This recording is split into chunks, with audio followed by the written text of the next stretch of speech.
अस्सलाम वालेकुम व्यूअर्स, मुझे बहुत दिल से पर्सनली खुशी हो रही है आज कि हमारे साथ पाकिस्तान से जुनैद भाई आए हुए हैं। आप सब जानते हैं। अस्सलाम वालेकुम। वालेकुम अस्सलाम माय डियर फरहान, कैसे हो? अल्लाह का शुक्र। So good to see you. So good to see you to.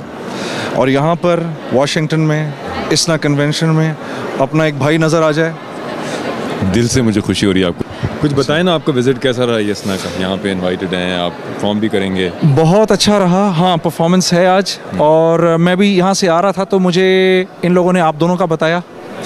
मैं कुछ देर रुका रहा यहाँ कि शायद आप लोग आ जाएं। आप लोग मेरे ख्याल मसरूफ़ थे, कहीं गए हुए थे, तो अब आते हुए आप लोगों से मुलाकात भी हो गई, तो बहुत खुशी हुई। एक समझो कि थोड़ी सी उनसियत हो गई। और आप लोग माशाल्लाह बहुत बड़ा काम कर रहे हैं। अल्लाह पाक आपका हामी और नासिर हो।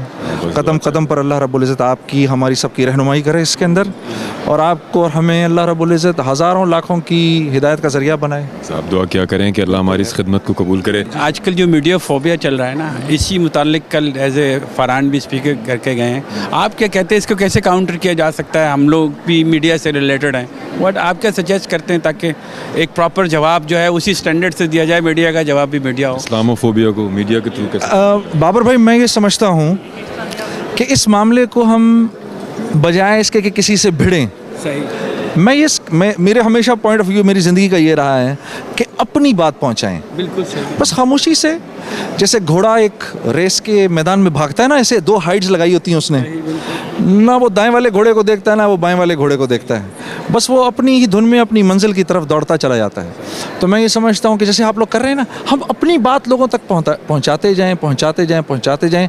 अगर इसमें इखलास हुआ, आप लोगों से बेहतर कौन जानता है इस बात को, तो अल्लाह पाक हमारे साथ होंगे। और जैसे आपने नजम को नातें और हमदें लिख के दी हैं, मुझे भी लिख के दीजिए ताकि मैं पढ़ूँ उनको। अच्छा, और मुझे बहुत पसंद आई जो मुझे कम ही ऐसा कुछ सुनने को मिलता है कि जिसको सुन के मेरा अपना दिल करे काश ये मैंने पढ़ा होता।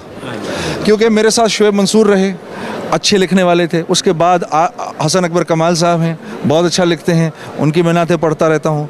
लेकिन जब मैंने नजम का कलाम सुना तो मैंने उससे फ़ौरन पूछा कि ये लिखा किसने है, तो उसने मुझे बताया बाबर भाई ने लिखा है। तो मैंने कहा अच्छा, उनको ये मेरी तरफ से पैगाम पहुंचा दो कि मुझे भी लिख के दें। जुनैद भाई, ये आप और एक अच्छा सा जुनैद भाई, एक हमारी जो ये मुस्लिम कम्युनिटी जमा होती है इसना पे एवरी ईयर, उनको भी एक अच्छा सा मैसेज दें।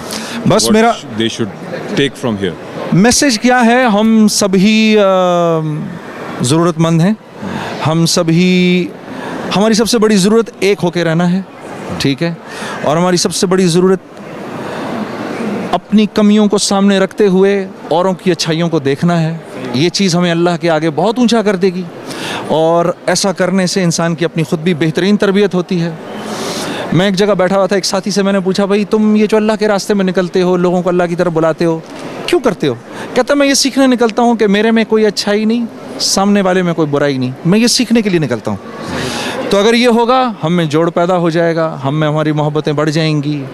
अपने अंदर टॉलरेंस पैदा करो, हर एक के पॉइंट ऑफ व्यू को सुनो, उसको अप्रिशिएट करो, उसको रिस्पेक्ट करोगे तो लोग आपके पॉइंट ऑफ व्यू को भी रिस्पेक्ट करेंगे। हमने ये सजेस्ट किया था कि एक हमारा जैसे ग्लोबल चैनल होना चाहिए जो सही इमेज ऑफ इस्लाम है, जैसे आप और माशाल्लाह बहुत सारे लोग कर रहे हैं, और मीडिया का जवाब मीडिया ही सही दिया जा सकता है, जैसे आपने घोड़े की मिसाल दी। I believe that. और क्योंकि मेरे ख्याल से एक माइंड सेट करता है एक आदमी एक कमरे में बैठ के, एक अगर वो ग्लोबल एड्रेस कर रहा है, CNN पहले लोकल था, फिर वो इंटरनेशनल लेवल पे आ गया, तो आप क्या समझते हैं? मैंने तो यही कहा कि चैनल्स की जो हमारी रीच है, जब पहले एग्जिस्टेंस है फिर रीच है, तो इसलिए कल भी यही बात हो रही थी। तो आप क्या समझते हैं, इज़ दैट ओके कि हमें सोचना चाहिए कि आपकी एक आवाज़ उस लेवल तक जाए जहाँ चाहे वो वोट से लेकर होश से लेकर प्रोटेस्ट का तरीका भी सिखाया जाए कि भाई मुसलमान किस तरीके से प्रोटेस्ट करना चाहिए, और ताकि क्योंकि हमने तो दीन में अगर कुछ प्रोड्यूस नहीं कर सकते तो फितना फसाद भी ना हो, क्योंकि हमने तबाह करने वाले लोग हैं, तबाह को तो फॉलो करना है।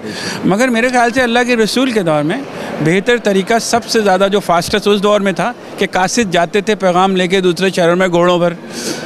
तो इस दौर में इंटरनेट और ये मीडिया से बेहतर फास्टेस्ट वे ऑफ कम्युनिकेशन और डिलीवरिंग द मैसेज, मेरे ख्याल से अगर उसको प्रॉपर वे में पढ़े लिखे लोग डिलीवर करें तो हम रिज़ल्ट, ये जो हालात जो इस्लाम के बारे में, फोबिया के बारे में हो रहा है, उसमें कमी नहीं आ सकती। आप क्या समझते हैं? आई एग्री बाबर साहब, और माशाल्लाह आप लोग कर रहे हैं। और आप लोगों को देखकर और भी बहुत सारे लोगों को इसमें हौसला हो रहा है, ठीक है।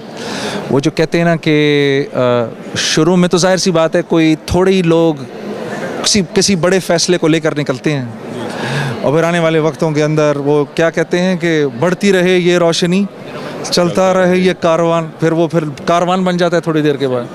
तो आप लीड करें, हम आपके साथ। बहुत खुशी हुई, बहुत खुशी हुई। कुछ बहुत बड़े अल्लाह वालों ने आप लोगों के काम की मेरे सामने बहुत तारीफ़ की, इसलिए आप लोग हर वक्त मेरी दुआओं में भी रहते हैं। मैं उनसे हर वक्त दुआएं ही लेता रहता हूँ जिनकी आप बात कर रहे हैं। बस